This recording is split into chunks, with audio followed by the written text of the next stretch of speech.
a vernos acá, a estudiar la palabra. Vamos a Apocalipsis capítulo 11. Vamos a nuestro tema de hoy.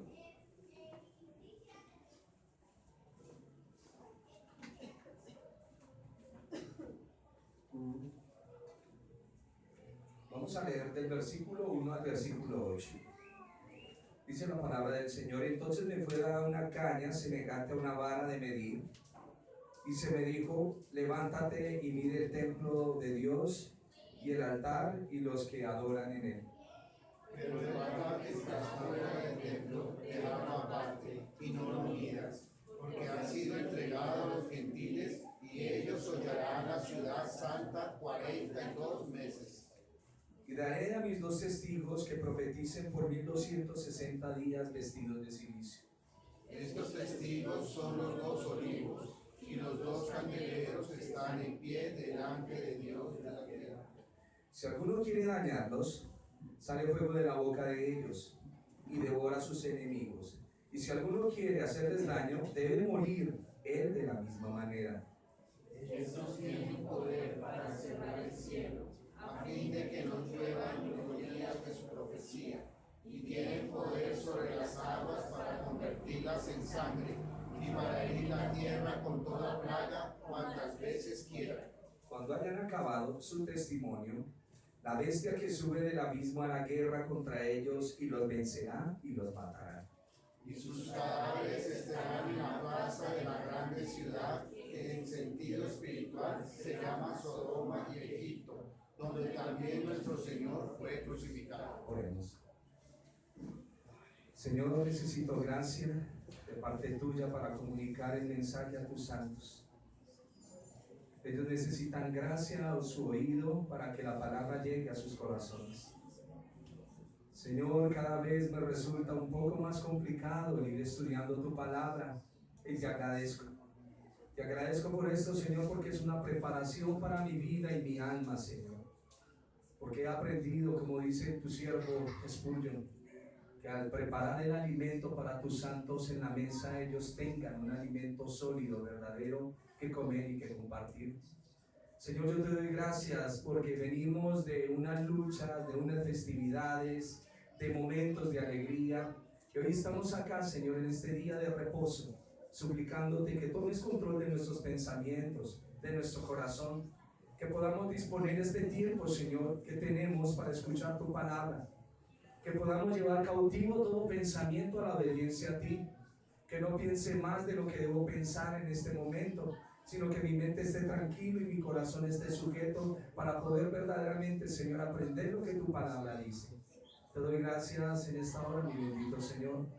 Suplico la presencia de tu Santo Espíritu en medio nuestro y que nos ayude, Señor bendito, para que esta palabra haya cabida en nuestros corazones. Gracias, mi Señor. Amén.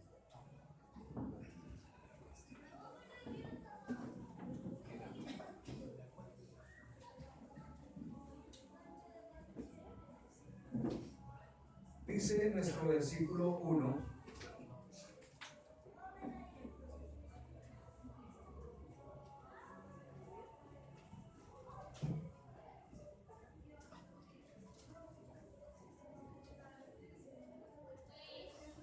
entonces me fue dada una caña semejante a una vara de medir.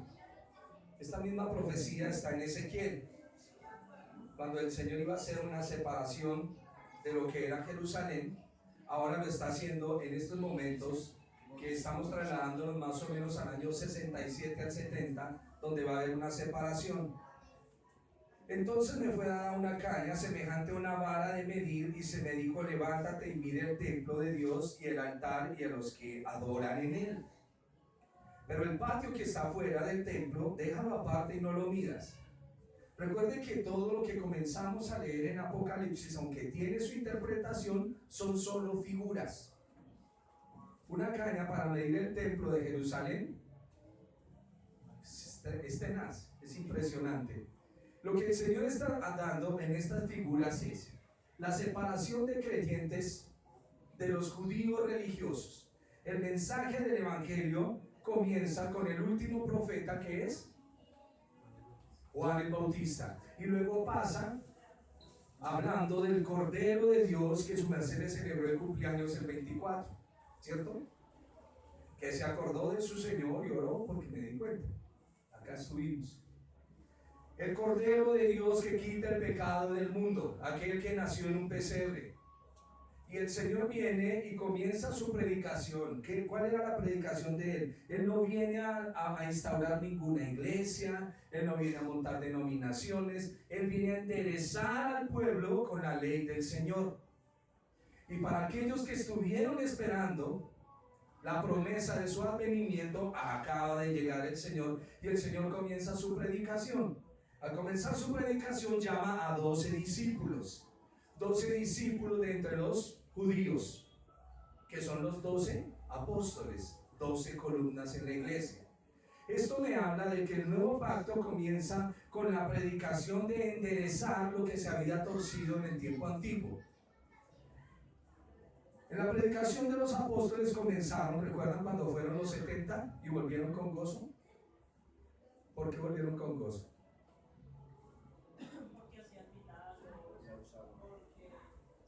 Todo se les sujetaba. Y el Señor les dijo, no se alegren por eso, sino alégrense ¿por qué? Sus nombres están escritos en el libro de la vida. Pregunta, ¿su nombre está escrito ahí? Claro, porque usted camina con el libro de la vida. Y el libro de la vida es el Señor. Luego comenzaron más y más seguidores judíos los judíos a conocer del Señor y a seguir al Señor Jesús. Con el pasar del tiempo comenzó la palabra del Señor en casa de Cornelio, que fue Pedro a visitarlo, que era un gentil. Y luego el Señor comisiona a Pablo y a Bernabé para que vayan al ministerio que les ha sido encomendado, y es de ir a los gentiles. Gentiles se denomina a las personas que no habían nacido dentro del contexto de Jerusalén y Judea. Si eran de Samaria, si eran de los del norte, usted que ha venido estudiando la Biblia sabe que hubo una división. Y de ahí, desde Samaria para adelante, aunque eran de nacionalidad israelita, los llamaban gentiles. Y entonces comienza la predicación de los discípulos a los judíos, luego viene a los gentiles. En el capítulo anterior vimos cómo un ángel se para ¿en dónde? En la tierra y en el mar, que es la conexión con lo que venimos estudiando. Como los creyentes comenzaron a asistir a la sinagoga, porque no había otro día de reunión sino el día de reposo, comenzaron a decirles, si tú guardas el día de reposo, tienes que circuncidarte. Y si te circuncidas, entonces tienes que comenzar a guardar una cantidad de cosas. Ejemplo, cuando su merced va a una iglesia que dice predicar el evangelio, y su merced comienza a someterse a ciertas reglas, y hermana, usted me viene a la reunión, el pantalón no es de Dios, falda. Entonces usted dice, sí, yo quiero agradar y servir al Señor, y se viene en falda, y luego ya le dice, usted tiene que ponerse un velo, y le colocan un velo, y comienzan poco a poco a establecerle reglas, y la persona comienza a dejar el genuino gozo por estar sirviendo a mandamientos de hombres. ¿Estamos? Por eso, si elijo libertades, seréis verdaderamente libres. Es importante que lo entendamos. Alguno dirá, pero es que el libertinaje me tiene sin cuidado el libertinaje. Me tiene sin cuidado el legalismo y me tiene sin cuidado el libertinaje. Yo estoy predicando la palabra del Señor. Y estos creyentes que estaban asistiendo a la sinagoga querían judaizarlos y comenzó un problema. Primero el imperio pensó que el brazo, llamémoslo así, de cristianismo, que son los creyentes en el Mesías, era solo un brazo del judaísmo. Pero cuando se dieron cuenta que no era un brazo, sino que eran un poder, comenzó un problema entre los judíos, los romanos, a perseguir a los creyentes. Y aquí es donde viene nuestro punto. El Señor dice, divídame eso que conocemos como el cuerpo, que no es cuerpo. Me explico. Hay unos creyentes acá, pero hay otros infiltrados. Entonces mírame el templo, porque mi iglesia está conformada por personas regeneradas por el Santo Espíritu del Señor. Perdónenme el dibujo. pero es para que usted me lo entienda. Antes el templo eran unas paredes, hoy en día el templo es el cuerpo del Señor. O sea que usted es parte del cuerpo del Señor y lo hemos dicho. Diga, soy parte del cuerpo del Señor. Pero créalo, soy parte del cuerpo del Señor. Como cantamos ahorita, sentado en su trono rodeado de luz, a la diestra del Padre gobierna Jesús. Poderoso. No lo dice usted, ¿verdad? Con el corazón, dígalo con el corazón. Poderoso. Rey de gloria, poderoso. Lo que cantamos es una confesión. Es una confesión, es lo que yo creo. Entonces el Señor dice, mírame en el templo y sepáreme la gente. Levántate y mide el templo, versículo 1. El templo de Dios y el altar y los que adoran. Pero el patio que está afuera del templo, déjalo aparte, no lo midas porque ha sido entregado a los gentiles y estos hollarán la ciudad santa 42 meses. Les he dicho que el tiempo es simbólico acá. Si una cosa es simbólica, todo es simbólico. Ah, no, si los 3 años y medio, no está hablando de eso. Pasemos a nuestra gráfica. La medición del templo es un acto simbólico de separación y confirmación. Ya sea esa separación para preservación, lo encuentran en Ezequiel 40, o para destrucción, en el segundo libro de los Reyes, capítulo 21. Alguien que me colabore, vamos a leer esos dos textos. ¿Ezequiel? Segundo libro de los Reyes.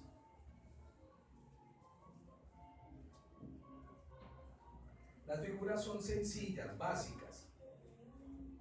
Estamos estudiando Apocalipsis con la intención de conocer lo que el texto me está diciendo. No lo estamos profundizando.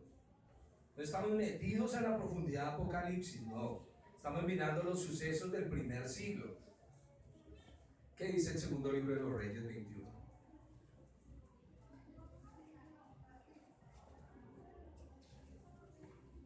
Entonces David fue y tomó los huesos de Saúl y los huesos de Jonatán.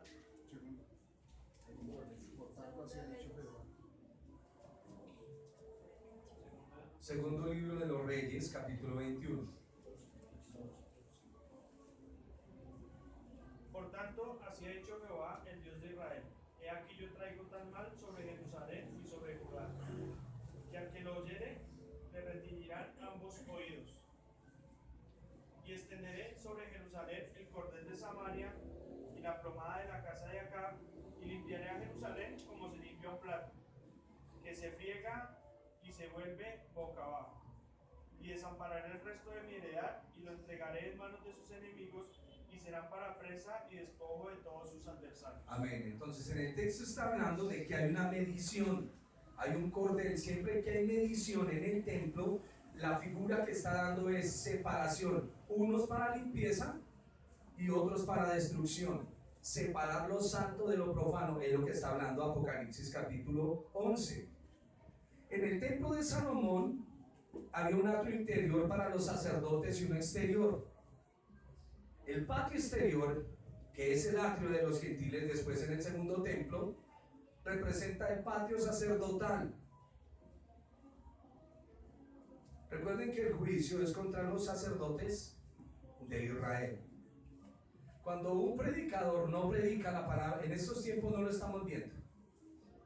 No lo estamos viendo no porque no venga la reprensión del Señor, sino que llegará en su momento.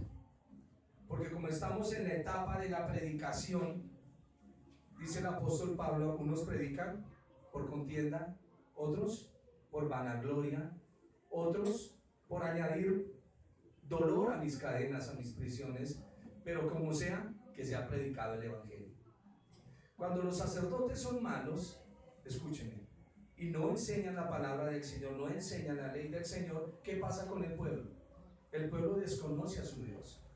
Y cuando el pueblo desconoce a su Dios, ¿qué es lo más inminente que viene? Según lo que acabamos de leer. Juicio.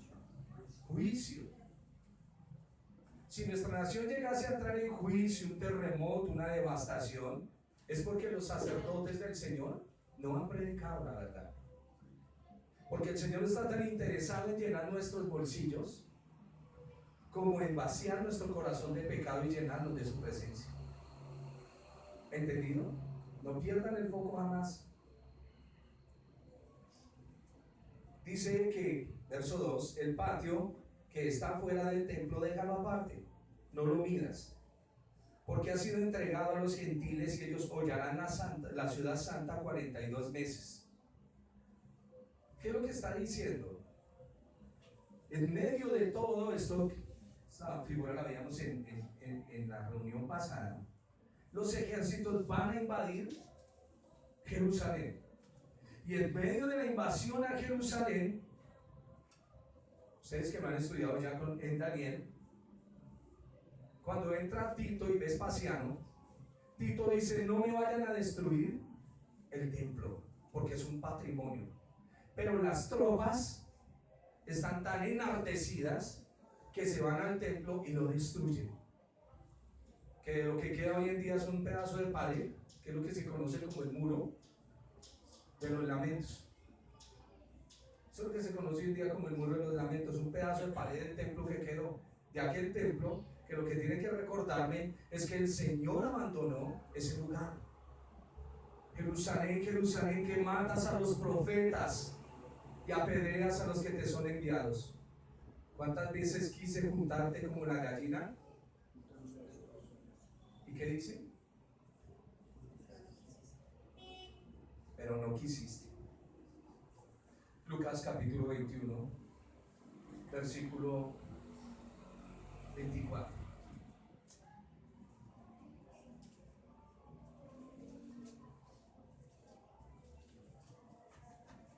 Gracias, hermana Paula.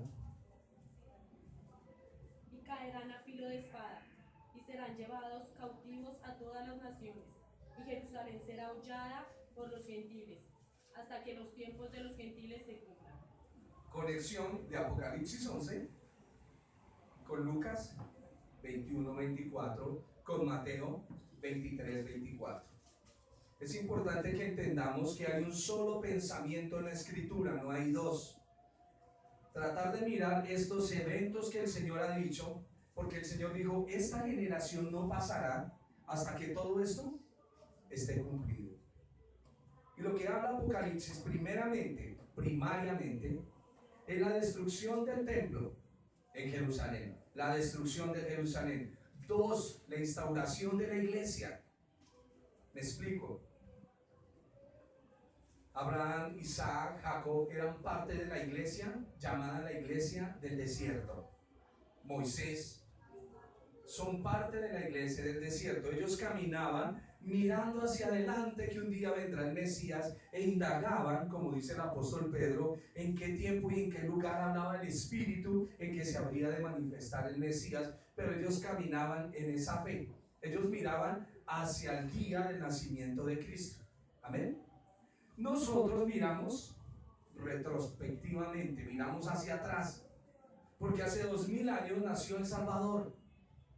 Y las promesas que fueron dadas en la Escritura cobijan tanto a nosotros como a los antepasados. ¿Estamos? ¿Sí? Amén.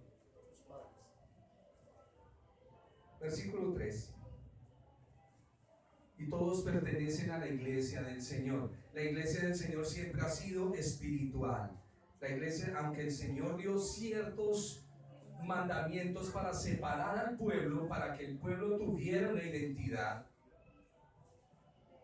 siempre los espirituales siguieron al Señor. Si el Señor daba la circuncisión con Abraham, después con Moisés les dijo: circuncidad vuestros corazones. La circuncisión es un ritual que habla de purificación. Así es que cada vez que un niño es circuncidado, ¿qué es lo que le estamos diciendo? Tú entras a la purificación, eres apartado del mundo y ahora perteneces al Señor. Eso significaba la circuncisión. El pacto con Noé del arco. Todo eso indicaba al pueblo que tenía que hacer ciertas cosas y tenerlas en mente, porque todavía no había llegado esta plenitud del Espíritu para enseñar al pueblo. ¿Dónde viene la manifestación del Espíritu? En la fiesta de Shavuot o Pentecostés. En la época antigua andaban sobre las directrices como cuando tenemos al niño, porque la Biblia lo dice que Israel antes era un niño, que se le tenía que dar órdenes. Y al niño se le da órdenes. Va, me hace el mandado y me deja las llaves acá. ¿Dónde quedaron las llaves? Al niño se le vive recordando y recalcando todo. Cuando ya es adulto, no hay necesidad de recalcarle porque tanta instrucción lo lleva a que él sea ordenado. Por eso cuando su merced extravía las llaves, ¿qué le pasa? Tiene desordenado el pensamiento. No está en lo que está. Si salió de la casa y no sabe si echó llave o no, es porque tiene un desorden en sus pensamientos. No se ha ordenado. ¿Estamos? A todos nos pasa, a todos nos sucede. Sigamos. Conexión entre Apocalipsis 11 y los evangelios. Jerusalén va a ser hollada, pero el texto sigue diciendo que el Señor dará 2 testigos. Amén. Durante miles de años, no, 1000 años, se habló de que los 2 testigos eran 2 hombres que iban a cumplir una labor específica. Y hacían esta conjetura: son 2 hombres que tienen que morir. Y si tienen que morir, está establecido para los hombres que mueren una sola vez y después el juicio. Pero ¿qué hombres no han muerto? Enoc y Elías. Esos 2 hombres no han muerto, por lo tanto ellos vendrán otra vez. Y como la profecía de Malaquías decía, o dice, que vendría Elías nuevamente, entonces todos presuponían que eran ellos 2. Pero al estudiar la Escritura, y su merced tiene que comparar la Biblia, en la época de la Reforma salieron 5 solas. Eran 5 doctrinas que recalcaban algo. En una de esas solas decía sola Escritura. ¿Qué quiere decir esto? Que la Biblia solita se interpreta ella misma. No necesitamos de otras cosas para interpretarla. Por eso su merced tiene que ser muy juicioso para entender lo que la Escritura habla. Amén. Parecida como el álgebra. Se toma el álgebra, están los problemas y al final están las respuestas, pero quedan las mismas.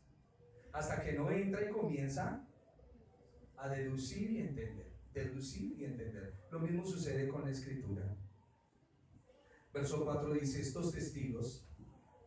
El 3 dice: y daré mis 2 testigos que profeticen por 1260 días vestidos de silicio.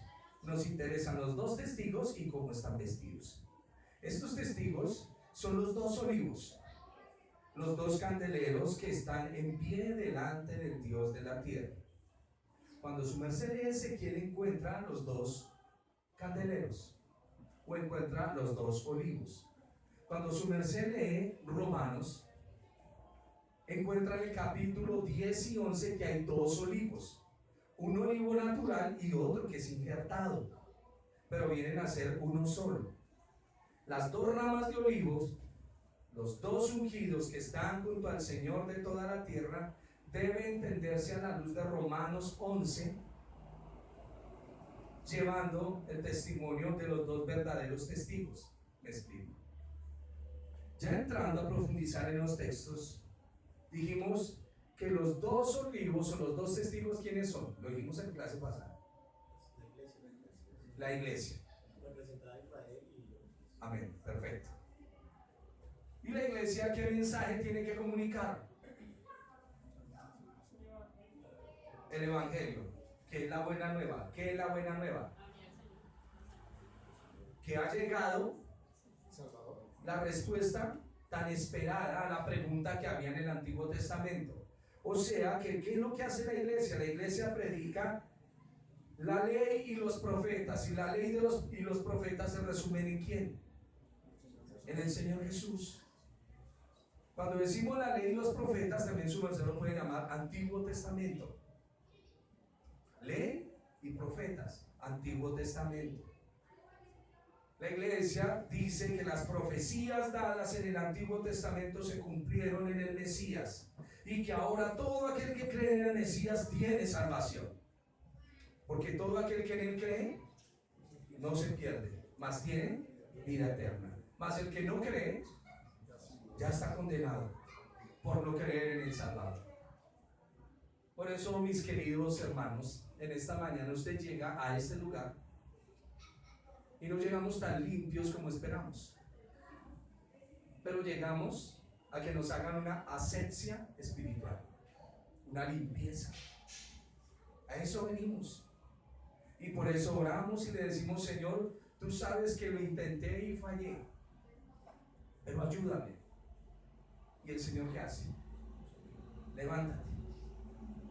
Pero si entre nosotros hay alguno de los ebionitas o de los fariseos que decían ser creyentes en el Señor y comienza a juzgar al hermano por el pecado que ha cometido, el Señor tendrá que decirle: yo vine por los enfermos, no vine por los sanos. Y siempre tenemos que acercarnos al Señor, como dice aquí, vestidos de cilicio. ¿Qué es el vestido de cilicio? Era un vestido que se colocaban cuando se arrepentían, un vestido como negro, como de luto, gris. Y de eso se trata. La iglesia, que está representada en los dos testigos, habla siempre del arrepentimiento y de poner las cosas delante del Señor. Hijitos, escribe el mismo escritor de Apocalipsis: si hubieres pecado, abogado tenemos para con el Padre. ¿A quién? A Jesucristo el justo. Si decimos que no tenemos pecado, le hacemos a él mentiroso, y su verdad no está en nosotros. ¿Esto es una excusa para vivir en el pecado? No, es una excusa para vivir en santidad. ¿Pero por qué no vivimos ahí? La gran pregunta es: ¿por qué no vivimos ahí? Si mi gran cuestionamiento es: ¿por qué los hermanos pecan? Su merced, ¿por qué no está ahí? Frase célebre de Spurgeon: hermanos, no hay iglesia perfecta. Y el día que su merced la encuentre, por favor, no entre, porque usted nada hará. Y es importante entender quiénes somos, no para recrearnos en nuestro mal, sino para saber que tenemos un Dios poderoso, que nos ama, que nos ayuda, que en medio de nuestras debilidades nos entiende y manda a que haya una medición y dice: mis escogidos para acá y los que todavía no creen en mí los voy a entregar para que sean pisoteados por los gentiles. Aquí tengo dos imágenes. Una representa a los judíos predicando y un gentil recibiendo la palabra. Estos dos son los dos pies de los ángeles, del ángel. Un pie en la tierra y otro pie en el mar, para entender las figuras, que luego se mezclan con el olivo. Los olivos son los que producen el aceite, y el aceite en el candelabro, ¿qué hace? Alumbra, ilumina. Hoy en día, pues como tenemos lámparas eléctricas, pues no entendemos mucho de la simbología, pero es eso. Lo que está hablando de los dos olivos es que un día el Señor va a reunir a los dos pueblos en un solo cuerpo. Era la imagen que veíamos del cuerpo de Cristo, judíos y gentiles predicando la palabra del Señor. La pregunta es: ¿su merced predica la palabra del Señor? ¿Le comparte a la gente esta verdad? ¿Le anuncia que hay un día un juicio? ¿O estamos como Israel, guardamos el tesoro y no queremos entregárselo a nadie? Está calentando rico, ¿no? Lo digo para que no se descuide y el sueño lo traicione. Olivo injertado. La imagen del ángel y el libro nos habla del Señor y la palabra como eje central de la predicación. ¿Qué es lo que predicamos? Y no quise saber nada más sino esto, dice el apóstol de los gentiles. A Cristo, no más. Eso es lo que predicamos nosotros. ¿Qué es lo que predica la iglesia del Señor? Salvación. La iglesia del Señor se prepara para el encuentro con su Señor, no para dejarle riquezas a nuestros hijos acá.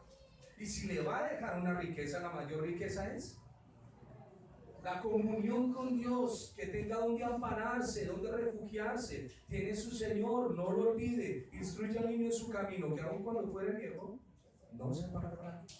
No se apartará. Es importante. También llamada la congregación de los santos, o la iglesia. Dice el texto en Apocalipsis: si alguno quiere dañarlos, sale fuego de la boca de ellos y devora a sus enemigos. O sea que este versículo tiene que ver tanto en la época en que Jerusalén va a ser arrasada y de ahí en adelante, hasta que el Señor llegue, hasta que el Señor retorne por la iglesia. Si alguno quiere dañarlos, sale fuego de la boca de ellos y devora a sus enemigos. Y si alguno quiere hacerles daños, debe morir él de la misma manera. Estos tienen poder para cerrar el cielo a fin de que no llueva en los días de su profecía. Y tienen poder sobre las aguas para convertirlas en sangre y para herir la tierra con toda plaga cuantas veces quieran. La primera instancia, época antes de la destrucción de Jerusalén, pero la palabra continúa hasta nuestros días. Durante este tiempo disfrutan de la protección especial de Dios. Le puse aquí a Tito, Epafras, Epafrodito, que son nombres gentiles sobre los cuales también la palabra del Señor viene para que ellos trabajen. Hechos capítulo 13, todo el capítulo nos habla de la elección de los gentiles para servir al Señor. Están vestidos de cilicio, ya dijimos que simboliza lamento o arrepentimiento por la apostasía nacional.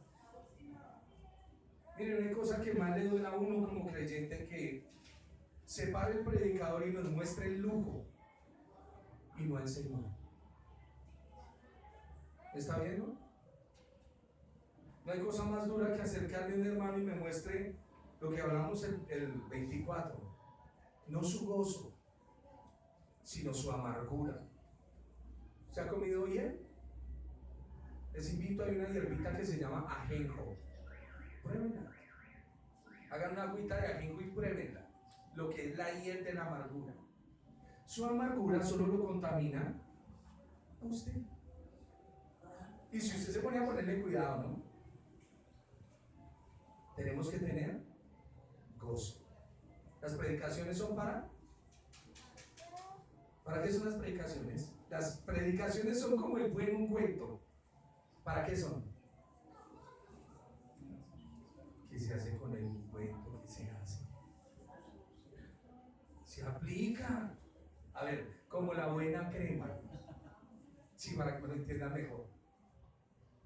Como el bloqueador solar. Eso es para aplicarlo, claro. Toda enseñanza es para aplicarla. Para aplicarla, no es que por ahí dicen algunos, lo pasan al tablero a su merced. ¿Qué pasa? ¿Qué pasa cuando lo pasan al tablero? O cuando lo ponen a prueba. Mujeres, amad a vuestros maridos. No. Mujeres, respeten a sus maridos. Y el marido se porta mal y tiene ganas de decirle, aprueba. ¿Se le sale? ¿O no se le sale la palabra? Siempre somos puestos a prueba. Hay cosas que no me gustan. ¿Por qué esto? Pregúntele al Señor. Pregúntele. ¿Usted cree en la soberanía? ¿Amén? ¿Usted cree que nada sucede en esta tierra sino en la voluntad de Él? Usted sabe que no hay un diablo haciéndole la vida imposible al Señor. No existe eso. Eso no existe. Que hay dos reinos y cada vez que el hermano cree en el Señor, entonces se manda el diablo con sus demonios y quieren destruirle la vida y le tumban hasta el pelo. No. Eso no es así. Ese dualismo se lo inventaron las mentes enfermas, porque eso no lo enseña la Escritura. El verso dice que 42 meses o 1260 días o 3 años y medio son números representativos. Este número es profético y expresa el periodo que precede al pleno establecimiento del reino. Amén. Lo entendí. ¿Qué es lo que este número representa? El periodo antes de que se establezca el gobierno del Señor. El periodo antes de que se establezca el reino o el gobierno del Señor. Les coloqué un ejemplo. Con Elías habla de tiempo de juicio, la derrota de Baal en el monte Carmelo y la gloria del Señor. Durante 3 años y medio no lloverá. ¿Por qué no va a llover? Porque ustedes son unos idólatras adúlteros que no respetan al Señor. Y no va a haber lluvia. No va a haber lluvia para Israel. Elías tiene que irse a esconder. Y luego viene la confrontación. Bueno, sacerdotes de Baal, salgan a ver qué es lo que saben hacer. Y comenzamos desde las 6 de la mañana y les doy hasta las 3 de la tarde. Háganle a ver. Preparen un altar. Y el que haga encender fuego del cielo, ese sacerdote es el que le sirve a Dios. ¿Lo recuerdan? Y los sacerdotes de Baal se sajaron, se acuchillaron, sangraron, lloraron. Y Elías le decía, más fuerte, griten más fuerte. De pronto es que se les durmió el Dios. Y luego llega la hora de las 3 de la tarde, que es la hora del sacrificio. Y Elías dice, pongan la leña, me hacen un favor y traen agua y me mojan bien esos palos, cosa que nunca aprendan humanamente. Y ora. ¿Y qué sucede?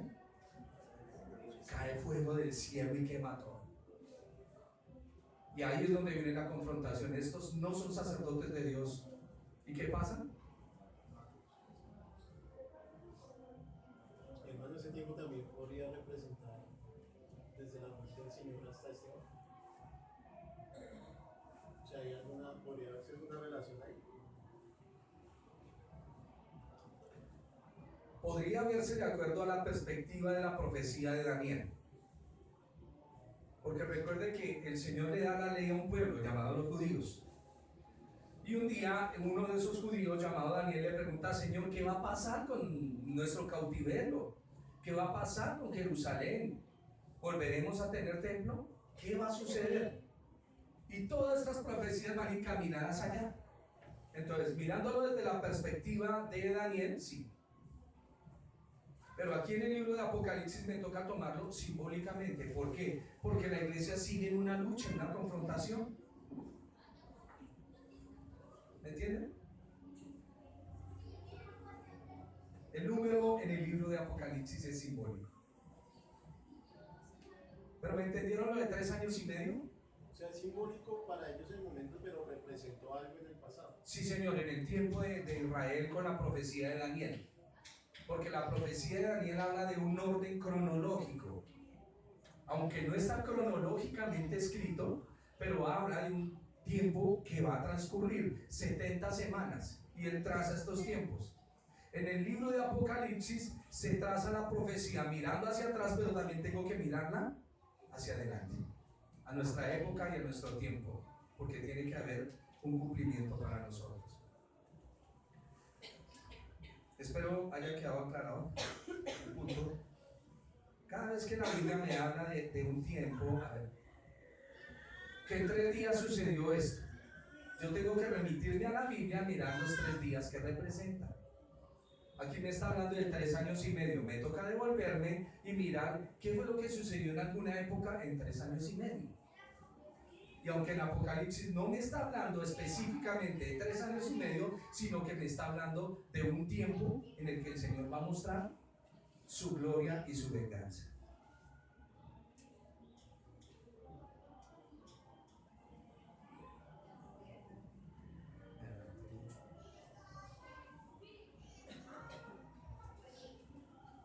versículo 7.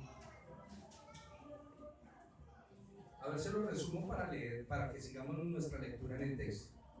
Cuando comenzó la predicación del Evangelio, comenzaron a haber algunos seguidores de Jesús, y entonces fue necesario que el Santo Sanedrín contratara a hombres para que asesinaran a esos seguidores de Jesús. Ya matamos a Jesús, ya listo, nos quitamos el problema, chao, ya se acabó eso. Pero no, sigue. Ese mal sigue, la gente sigue hablando de Jesús, entonces necesitamos matar a los seguidores. Saulo, ¿nos colaboras? Saulo dice, claro, muchísimo gusto. Y entonces cogen y él entraba a las congregaciones, arrastraba a la gente, las golpeaba, las mataba y se regocijaban. Y un día, uno de sus últimos muertos estaba ahí parado cuando cogieron a Esteban y lo apedrearon. Y tomaron la ropa de Esteban y se la pusieron ahí como testimonio a los pies de Saulo, y ahí llegó la conversión de él. Usted ya sabe la historia, camino a Damasco. La predicación del Evangelio trajo mucho dolor, mucho problema. A medida que iban predicando a Jesús y las profecías cumplidas, querían ahogar la palabra. En este momento, en el año 70, cuando van a destruir a Jerusalén, parece ser que se acabó todo. Se acabó Jerusalén, se acabó predicación del Evangelio, porque hay una crisis, hay una gran tribulación. Y parece ser que el Evangelio con sus predicadores han muerto. Eso es lo que este texto está diciendo. Pero resulta que no es así. Nosotros, estudiando el libro de Hechos, vemos que cuando hubo una gran persecución hacia los creyentes, ¿qué hicieron? Se dispersaron. Y a medida que se dispersaron, ¿qué hicieron estos hermanos? Predicaron el Evangelio. Y al predicar el Evangelio, mucha más gente que no se ve en Jerusalén, pero están regados a sus alrededores. Por eso decimos que siempre que hay un problema en nuestras vidas, es una perfecta oportunidad para ver qué es lo que Dios va a orar. ¿Cierto? Su merced debe tener un propósito para este año que comienza, el año 2020, el año de la visión perfecta. ¿Usted sabe lo que es 2020? Cuando usted va al médico y le van a mirar a ver si le van a recetar gafas, miran si su visión es 2020. Si es 2020, la visión es perfecta. Y es importante que aprovechemos este 2020 que viene, que tengamos una visión perfecta. Por eso, invitados el martes a la despedida de este año y orar al Señor por su bendición. Busquemos al Señor antes que cualquier otra cosa. Y comenzó la persecución, para que su merced me entienda el trasfondo de este texto. Vamos a continuar leyendo. Cuando hayan acabado su testimonio, la bestia que sube del abismo, si en Daniel la bestia es un imperio junto con su rey, aquí en Apocalipsis también es un imperio junto con su emperador. Son los mismos del capítulo 9, ¿no? Sí, señor. Sí, señor. Dice, y cuando hayan acabado su testimonio, la bestia que sube del abismo hará guerra contra ellos y los vencerá y los matará. Porque aquí me está hablando de la figura de dos personas, dos olivos. Y sus cadáveres estarán en la plaza de la grande ciudad que en sentido espiritual se llama Sodoma y Egipto, donde también nuestro Señor fue crucificado. Y de los pueblos, tribus, lenguas y naciones verán sus cadáveres por 3 días y medio y no permitirán que sean sepultados. Y los moradores de la tierra se regocijarán. Vamos aquí a este punto. Aparentemente el imperio romano acabó con todo. Aparentemente, eso es lo que significa aquí esa muerte. Pero esa muerte no fue muerte, porque ellos son levantados. O sea, la predicación y los testigos del Señor son levantados a seguir hasta el día de hoy. Recuerden que el imperio romano es la última bestia que Daniel ve. El imperio romano se para y sabe que si hay otro rey, por eso es que no les manda a matar a los niños, se acaba todo. Y ahorita se va a instaurar el reino de Dios en el cual nosotros estamos caminando. Espero me esté siguiendo el hilo de todo lo que hemos venido predicando de Apocalipsis. Muchos dicen que esta ciudad llamada Sodoma y Egipto es Babilonia. Tengo que decirle que no, porque aquí dice, verso 8 al final dice, donde también nuestro Señor fue crucificado. ¿Dónde crucificaron al Señor?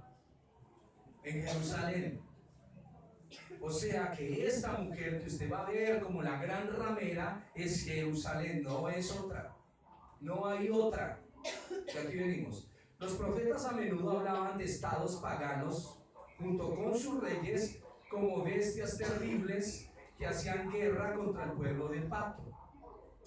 Lo repito, los profetas en el antiguo a menudo hablaban de estados paganos junto con sus reyes como bestias terribles que hacían guerra contra el pueblo de Dios y los mataban. ¿Entendido? ¿Sí? ¿Queda claro? Ok. Es que a veces como que hablo muy rápido. La gran ciudad es, por supuesto, Jerusalén, con sus pecados. El Señor le dijo, Jerusalén, Jerusalén, que matas a los profetas. Cuando el Señor iba a morir, dijo, es muy difícil que un profeta muera fuera de Jerusalén, porque ustedes son los asesinos de los profetas, amigos de los reyes, amigos de los emperadores, pero enemigos de Dios. El libro de los reyes separaba a un rey y traía a sus dioses. ¿Y qué hacía el pueblo? Detrás de los dioses, Baal. Si Baal es Dios, será Sera, Astarte. Y ese es el problema del pueblo. Es el problema suyo, hermano. Es su problema. Cuando usted comienza a ver que el mundo le habla de una economía y usted no la tiene. A mí me gusta cómo el Señor quita las perspectivas. Este año va a ser de bendición. Y es de bendición. Y la gente termina haciendo sus cómputos, era lo que estaba hablando hace rato, y no le salen sus matemáticas, porque no ha entendido cómo se mueve todo. Hemos dicho que el dinero es circulante. El dinero es circulante. A veces la expectativa suya era ganarse 100 millones. Yo no sé de dónde sacó usted eso. No sé de dónde lo sacó, pero usted lo creyó. Usted creyó que este diciembre era su valor. ¿De dónde? No lo sé, pero se lo inventó. ¿Y qué pasó? ¿Se lo creyó? Sí, se lo creyó. Nosotros tenemos que tener una perspectiva clara de que el sistema no me atrape. Porque si no tengo lo que el sistema me dice, sufro. Sufro. Ahorita comienzo a sufrir porque todo el mundo se va de 31 a pasear. Y yo, ¿qué me está mirando? No, pues yo también voy a ir a pasear, como sea. Saquemos el televisor y la compraventa. Pero que pase o pase. Perspectivas raras. Debemos siempre estar sujetos al Señor. Jerusalén mata a los profetas. Cuando aquí da la descripción de Egipto, en Egipto la sujeción al faraón se debía, y si no serían destruidos o esclavizados. Eso es lo que hace el sistema de Egipto. Lo esclaviza. Usted sabe que los medios de comunicación, que son los dos canalitos que tenemos más comunes, salen los estadistas a trabajar en la mente al pueblo y le hacen una suma impresionante, como el que, ¿dónde están ahorita? ¿Dónde están ahorita? Miren a ver dónde están ahorita. Y este es lo que se le subió a usted de salario mínimo.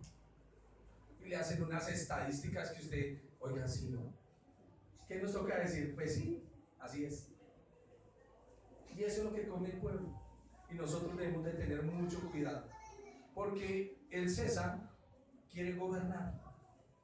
Y nosotros debemos de tener mucho cuidado que nuestra mente esté atrapada allá. Por eso Israel se sujetó al César y dijo: César es rey, que para mí es el insulto más grande que hay. Es como si usted un día me sale: Alá es Dios. Por favor, ¿me explica? Ya hasta el nombre del Señor ya no lo cambiaron, ya no es Jesús, sino Yeshua HaMashiach. Antes que usted salude el Salam Aleikum y el hermano le diga Malekum Salam. A veces salimos unas tan raras. Miremoslos, nosotros somos el cachete boyacense o Bogotá, en su defecto tolimense o caleño. Por mucho ir a mirar a Jesús, por mucho. Nosotros debemos de tener mucho cuidado con ser impregnados de cosas que no debemos. Vamos ahora a las leyes de Sodoma, porque comparan a Jerusalén, 1, con Egipto por su sujeción al rey, y 2, con Sodoma. Las leyes de Sodoma, escuchen esto: nadie tiene ninguna relación con nadie. Usted es único. Allá usted y los demás. Yo soy el mejor. Si usted no lo quiere creer, de malas de usted. Esa es la ley de Sodoma. Escúchenlo bien, porque eso no es nuevo. Nadie ayuda a los demás. Nadie. Y no hay nada mutuo en ningún lugar. O sea, somos entes separados, solos. Esa es la ley de Sodoma, y ya lo vamos a ver. Si alguien sufre, es porque se lo merece. Si sufre es porque se lo merece, ¿no? Y si ha de salir, pues el Creador lo ayudará. A él lo mandó aquí a la tierra y lo ayudará. Esa es la ley de Sodoma. Y teniendo usted para dar, se cierra. El Creador lo ayudará. No interfiera, no se meta en proceso del Creador. Esta es una filosofía antigua. Quiero que abran Ezequiel, capítulo 16, verso 49.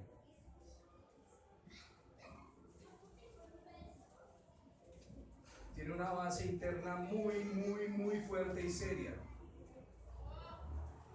Alguien que me lo lea, por favor.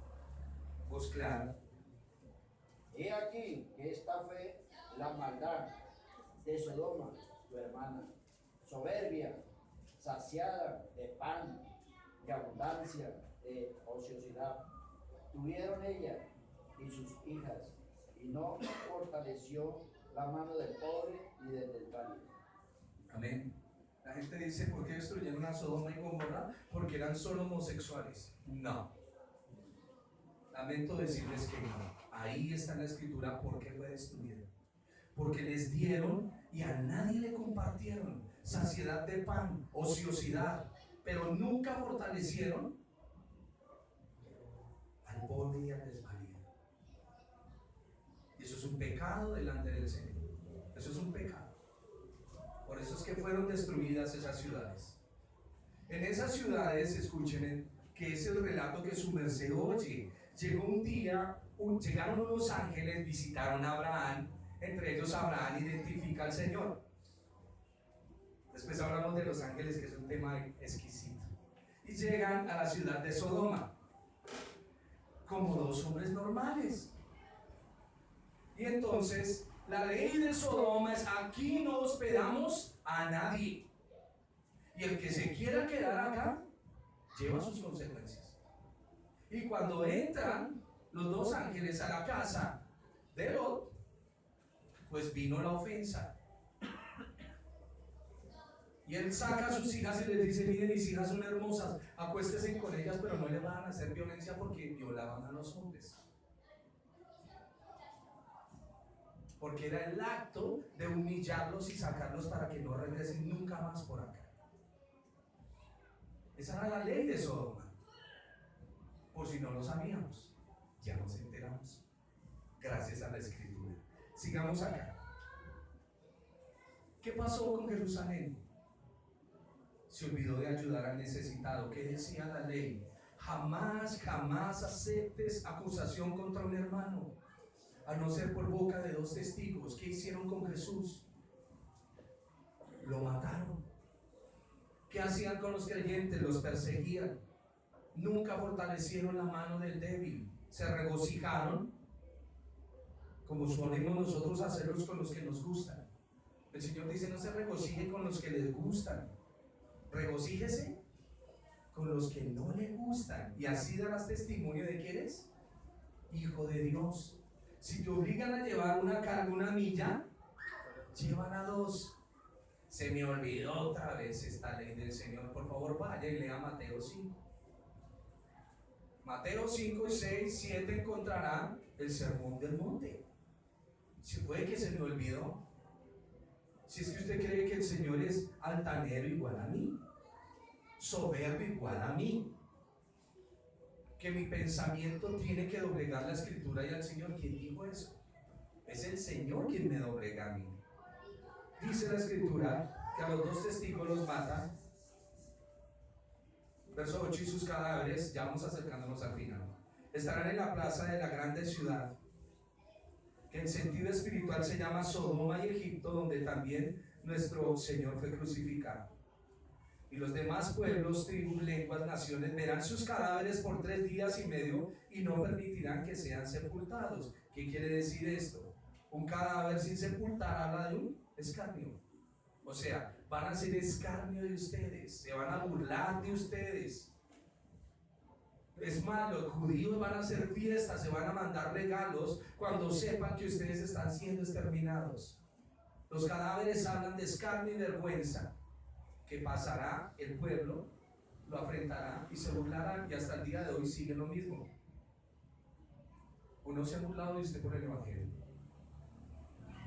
Siga yendo a esa iglesia. Sí, ahí está su escarnio. Siga por allá. Y siempre le ponen las cosas físicas como un ejemplo. Y el crecimiento es espiritual, aunque lo físico va cambiando también. Pero siga por allá metido y verá cómo le va. La muerte es un símbolo de una parálisis momentánea en cuanto a la predicación del glorioso mensaje.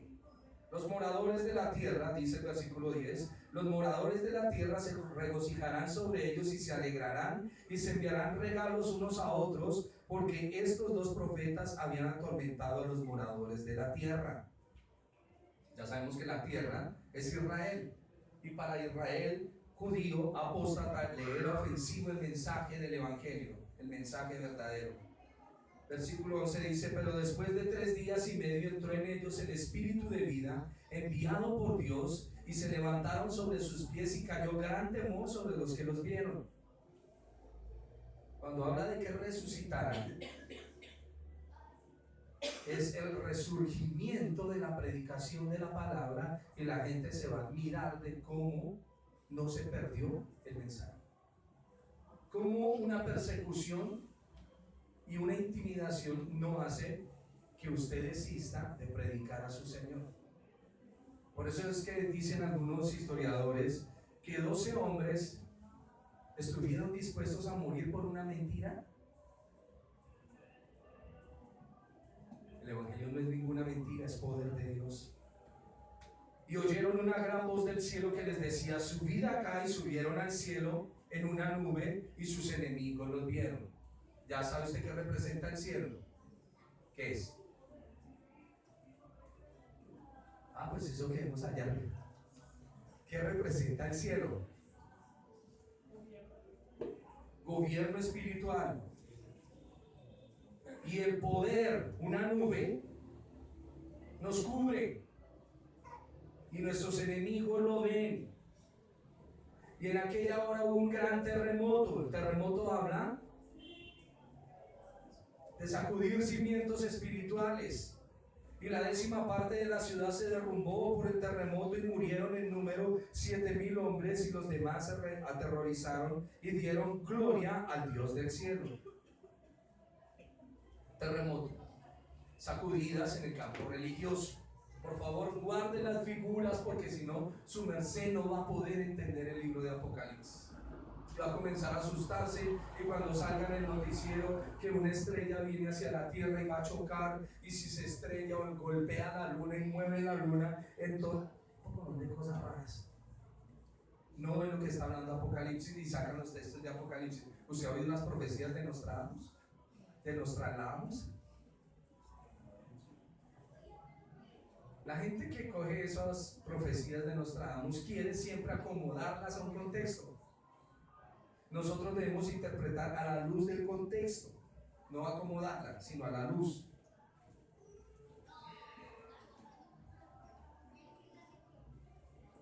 Cuando este cuerpo de cristianos vivificados empezó a trabajar la 10ª parte de su ciudad, habla de que comienza el trabajo del Señor. La 10ª parte de la ciudad, entonces muchos dirían que habían 70,000 judíos y solo 7,000 salen. La expresión 10ª parte de la ciudad son símbolos de firmeza de la palabra. Isaías capítulo 6, para que lo lean en la casa. Dieron gloria al Dios del cielo. La frase no significa conversión, ni arrepentimiento, ni acción de gracias, sino reconocimiento. Me explico. Cuando una persona le dice, ay venga, es que tengo a un vecino, a mi mamá, a mi tía, a mi abuela, un primo lejano, por ahí bien lejano, enfermo, ¿será que su merced puede orar por él? Porque yo sé que cuando ustedes oran, Dios los escucha. Y más a nosotros que estamos en el tercer piso. Oren, que Dios los escuche. Pero cuando usted va y le dice, y dan gloria a Dios por eso, pero cuando usted le dice, vamos a la iglesia, busquemos del Señor, oremos, ¿qué le dicen? Y esto es lo mismo que sucede aquí en este texto. El sacerdocio se vio obligado a reconocer que el Dios de Juan era el Dios verdadero. Jehová es el Dios verdadero. Jehová es el Dios verdadero. ¿Quién dijo eso? Jehová es Dios verdadero. Jehová es Dios verdadero. Lo repitieron 2 veces. ¿Qué pasa con Elías? Sí, señora, eso es. Eso es.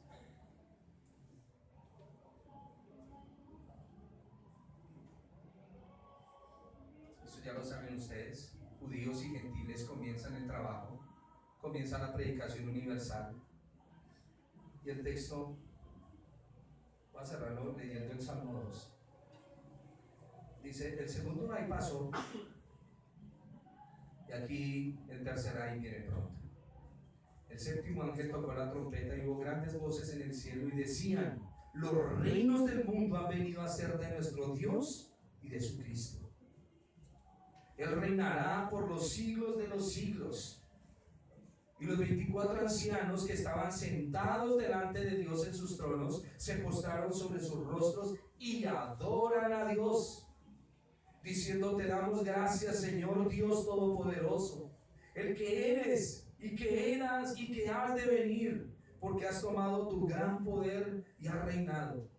Y se airaron las naciones y tu ira ha venido, y el tiempo de juzgar a los muertos y de dar su galardón a tus siervos los profetas, a los santos y a los que temen tu nombre, a los pequeños y a los grandes, y de destruir a los que destruyen la tierra.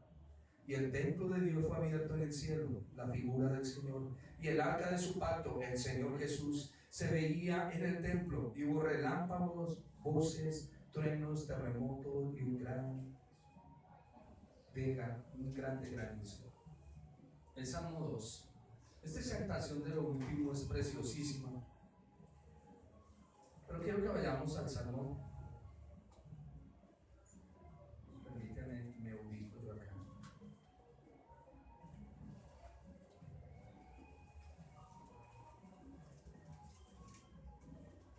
Y es el cumplimiento en la época. ¿Tienen el Salmo 2? Voy a leerlo. ¿Por qué se amotinan las gentes? Y los pueblos piensan cosas vanas. Se levantarán los reyes de la tierra y príncipes consultarán, unidos contra el Señor y contra su ungido, diciendo, rompamos sus ligaduras. Ahí están los príncipes de Israel, unidos con el imperio. Rompamos sus ligaduras y echemos de nosotros sus cuerdas. El que mora en los cielos se reirá. El Señor se burlará de ellos. Y luego hablará a ellos en su furor y los turbará con su ira. Pero yo he puesto mi rey sobre Sión, mi santo monte. Yo publicaré el decreto. Jehová me ha dicho, mi hijo eres tú. Yo te engendré hoy. Pídeme y te daré por herencia a las naciones y como posesiones tuyas los confines de la tierra. Los quebrantarás con vara de hierro, como vasija de alfarero los desmenuzarás. Es una profecía hacia el Señor. Ahora pues, oh reyes, sed prudentes, admitid amonestación, jueces de la tierra. Servid a Jehová con temor y alegraos con temblor. Honrad al Hijo para que no se enoje y perezcáis en el camino, pues inflama de pronto su ira. Bienaventurados todos los que en él confían. Amén. Toda esta época de la gran tribulación, resumiéndolo, era para decirle a Israel: el Señor su Rey ha venido, ha instaurado su reino y vendrá la salvación. Y este reino crecerá como una gran montaña, y aquí es donde venimos todos nosotros. Y es la salvación de nuestro Dios. Cuando termina Apocalipsis 11, usted ve el arca, como les decía, ve el tabernáculo y el arca. El arca es el Señor mismo, parado, dando gloria al que vive por los siglos de los siglos. Y es lo que está diciendo nuestro texto. Si el arca terrenal simboliza la presencia de Dios guiando a su pueblo, la aparición del arca celestial simboliza el ser de Dios cumpliendo el resto de sus promesas pactadas. Me gustaría hablarles de muchas cosas, pero sé que el tiempo, por lo que ya estamos programados así, no nos alcanza. Pero hay muchas cosas como el arca que un día se perdió. Se ha oído al judío Steven Spielberg que sacó una película, Cazadores del Arca Perdida, no sé si la oí, donde al último tiempo quieren volver a rescatar el arca de Dios que se perdió en el antiguo pacto, pero eso ya quedó atrás y tenemos que proyectarnos hacia las cosas celestiales, las figuras en las cuales estamos ahorita nosotros. Al Señor nuestro Dios, nuestro Señor Jesús le fue dado poder, y Él dijo a sus discípulos: toda potestad les dará. Por tanto, a todas las naciones bautizándolos. Si bebieres cosa mortífera, ¿qué pasará, Estefanía? Si bebieres cosa mortífera, ¿qué le pasaría a Estefanía? No morirá. Muy bien. Cogerán serpientes y escorpiones y no les hará daño. Pondrán las manos y sanarán. El Señor lo dijo: le dan ibuprofeno y el enfermo sanará. Sino orarán por el enfermo y el enfermo sanará. ¿Quién lo dijo? El hacedor de pactos, el hacedor de milagros. Cada vez que usted vaya a orar por alguien, ¿quién le dijo a usted eso? O sea que él se comprometió. ¿Sí? Sí, comprometido con su palabra. Dios está muy comprometido con su palabra. Así es que todo lo que pidieres al Padre con respecto a su voluntad, pida lo que el Padre se lo va a dar. Eso es lo que enseña la Biblia. Estos capítulos es para fortalecer nuestra fe en el Señor, para que no dudemos más. Si algo quiere llevarse en esta mañana es eso. Lleve la gran comisión y el don y el poder del Señor. Dijo: pero recibiréis cuando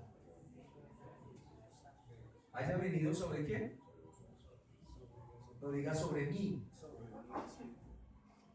Cuando haya venido sobre mí el Espíritu Santo, y entonces podré ser testigo en Jerusalén, en Judea, en Samaria y hasta lo último de la tierra. El justo por la fe vivirá, y si retrocediere, no agradará mi alma, dice el Señor. Vamos a orar. Si le dio gripita, no reprenda la gripa, déjenme que se desarrolle. Hay enfermedades que sí necesitan de la mano poderosa del Señor. Cierre sus ojos, vamos a orar.